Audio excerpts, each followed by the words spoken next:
Hi, everyone. It's Dan. Before the year draws to a close, I want to take a minute to thank you for your loyal support. Thanks to you, the MJBulls Podcast is the fastest growing cannabis podcast show on the air. And we have a great lineup in store in 2019 with brand new shows starting January 3rd. Please enjoy today's special encore performance of Cashing Out and have a safe and happy new year. You know, I commend you for sure for seeing that and knowing that, you know, you want to cash out on the value that you've built to date, but also put it in the hands of someone who, you know, can work with these key partners and help them achieve that long-term vision and want to, you know, have that type of role in the organization. It's always the right people, the right places, create the right results.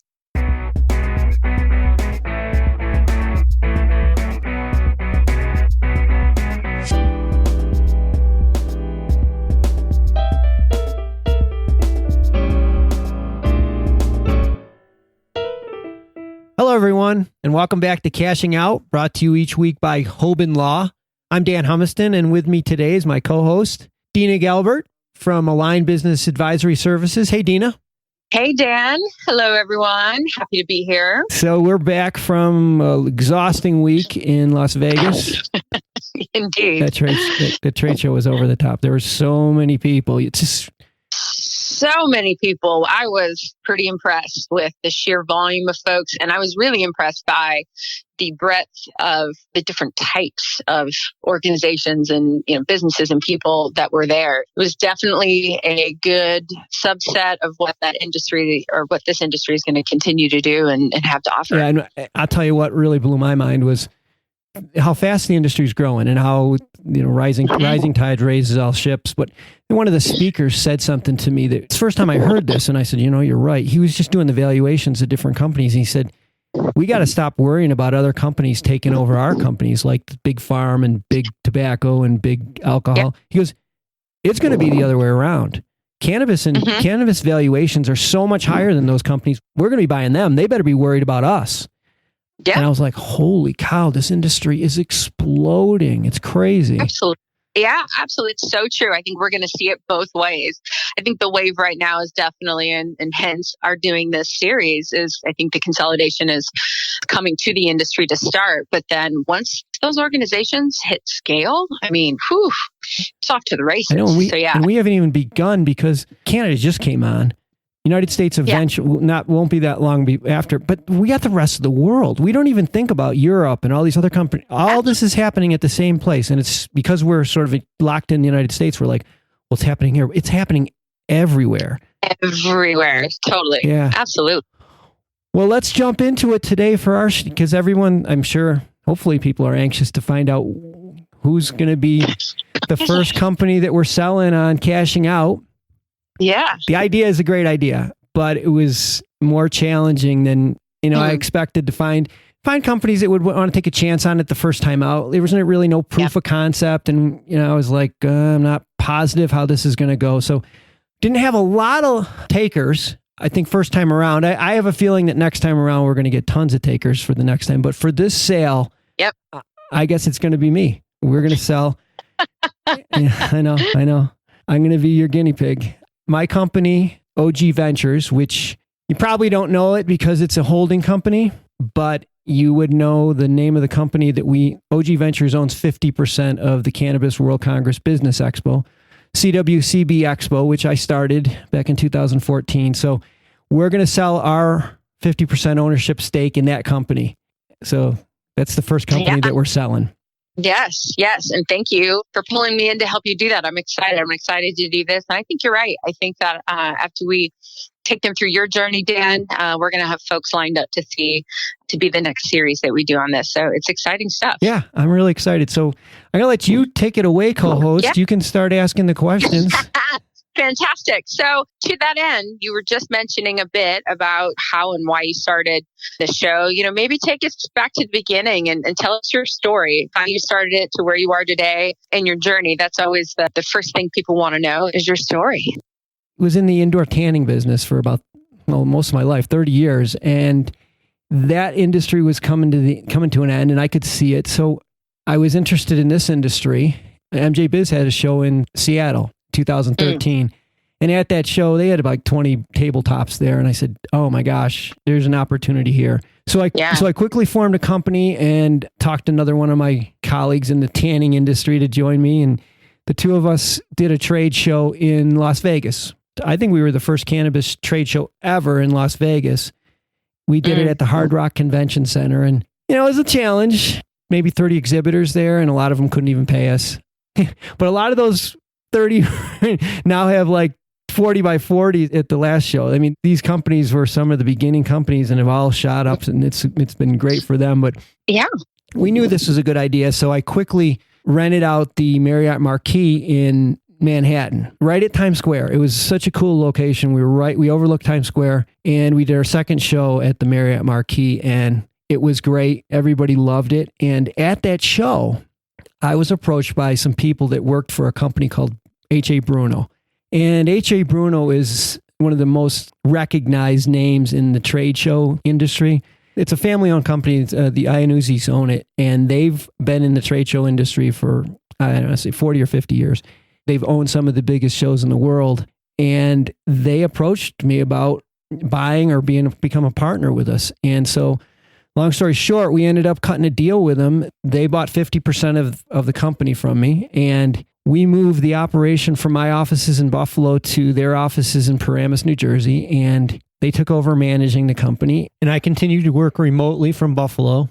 We got into the Javits Center, which is the convention center in Manhattan, big convention center. We locked in on a lease there, and then we also locked in Los Angeles, went to Los Angeles Convention Center. We decided to move from Las Vegas because, there's no reason to compete. And right. Los Angeles was wide open. So we opened up we did a show in Los Angeles. So we've been in New York. I think we're coming up on our 6th year at these shows. And then 2 years ago, we added Boston to the mix. So 3 shows every year, and every year keeps growing. Fantastic. That's quite a journey. Tell me a little bit about some of the mechanics of a trade show. Why is it such a great business? Why does it work?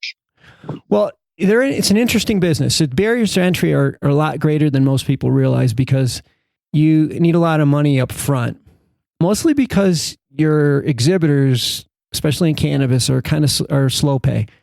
So you're usually paying up your expenses up front, and you end up getting paid sort of at the end. But the interesting part of it is there aren't a lot of variable costs in the trade show business. It's mostly fixed.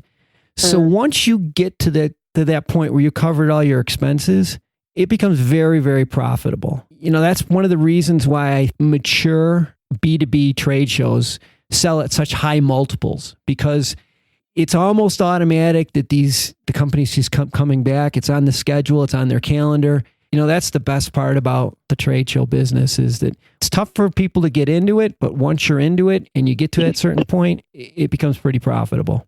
Where would you say this show is now in relation to that economic curve? Well, we're in a good place. We've positioned ourselves pretty wisely. I mentioned earlier that H.A. Bruno, they've been in the industry, in the trade show business forever. They own some of the trade shows that they owned were the PC Expo. That was the software electronics show right when tech took off. And, they sold that show for, I want to say, close to $1 billion. I mean, it was the biggest sale ever. They also owned a franchise show, and they've owned a ton of shows. Ralph Iannuzzi that runs the company, I mean, he's a legend in the industry. One of his biggest strengths is his ability to sell these shows. He was the architect of the sale of PC Expo, and this guy, I mean, he's a carnivore. I mean, when it comes to selling stuff, I mean, you want him on your side.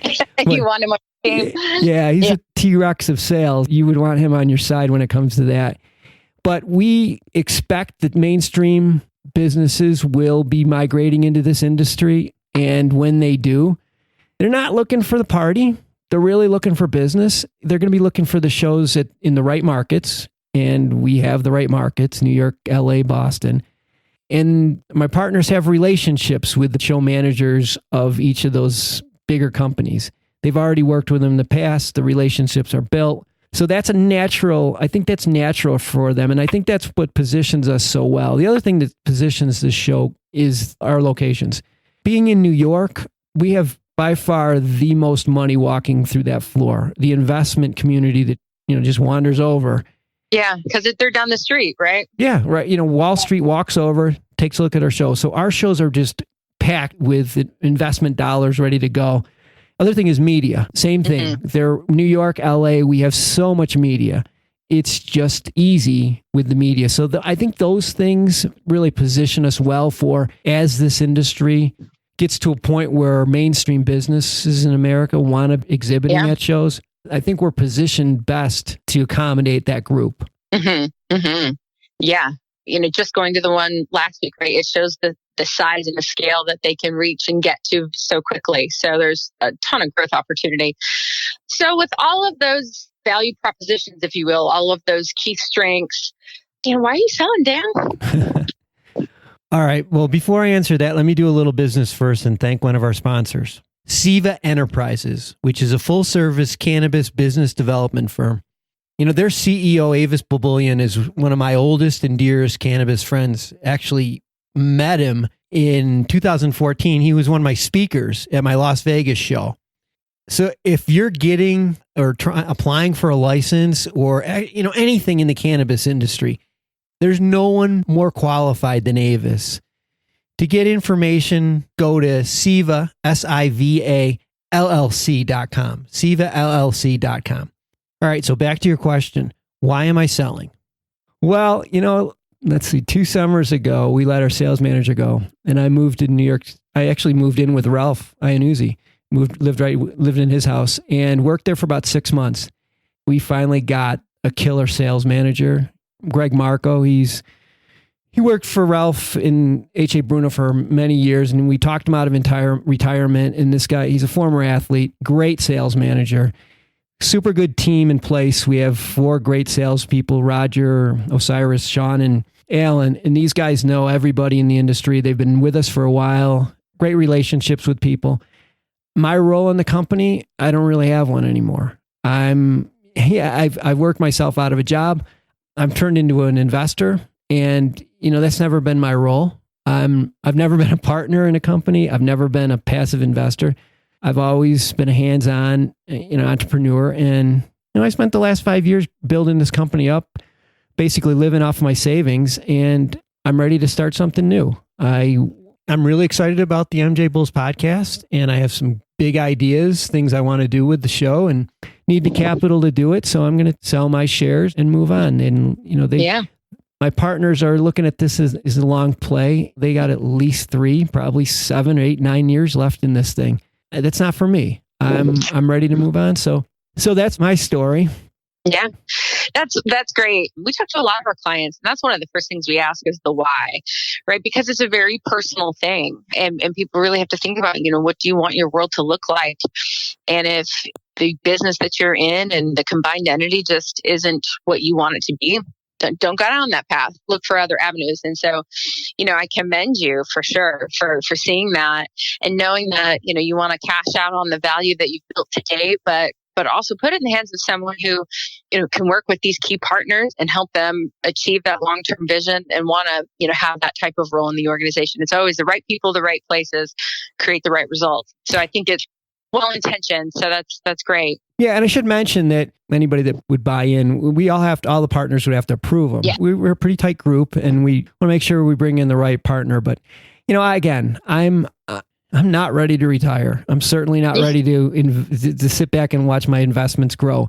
I want to work, and I love this industry, and I really love this podcast. I'm having a ball doing the MJBulls podcast, and I just see all kinds of opportunity, and I can't wait to run with it. So it's time for me to move on. Sure. Absolutely. And so to that end, you and I are working together, right? And we're going to kick the process off with this show, essentially, officially. So, and let's make this fun. Let's do it on a podcast. That's really what I think, how this is going to play out. I have a few people already lined up that have already looked at the pitch deck. They want to come on and they want to sort of grill me on air. And which is great. That'll be fun. We'll have, if you want to be a guest on the show and talk about the deal and some of your thoughts about the deal, or give us advice on the deal, that's great too. Our information will be on our website, or you can get both Dena and me whenever you if you have absolutely some questions. anytime. Yeah, anytime. And in what we do, it's these conversations, Dan, that often take place kind of in the back. And so I think it's great that we're doing this on the podcast because people can really see what the process entails and the type of questions and the things people think about as a buyer evaluating an opportunity or as a seller evaluating opportunities that are coming to them and how those puzzle pieces fit together. So opening that and making it a public thing is just going to be incredibly educational for so many people, especially in this industry, because M&A is a new thing within the last couple of years. And so it's going to be exciting. I'm really looking forward to it. I have, like I said, next week, we have some people already interested in talking to us next week on air. So that's going to be fun. And yeah. So I'll put the pitch deck on our website so anybody can take a look at it, and we'll take it from there. Again, if you have any questions or comments or concerns or criticisms, whatever, email me. It's at connect@mjbulls.com, connect@mjbulls.com. The more the community is involved with this, the more fun we'll have with it, the better ideas we'll get, and the more likely we'll get somebody to do this next time. Yeah, absolutely. All right. All right. So anything else? Do we have anything that I left out for us, Dena? No, I think we covered it. I think we officially have kicked off, my friend. The cat's out of the bag. We're off to the races. Cat's out of the bag. Well, we got a lot of work ahead of us, so let's get to work. We got to get this thing geared up for our next show so we have something to report back to everyone. That's right. All right. Well, thank you. And everyone have a great week. And we will talk to you again next Sunday.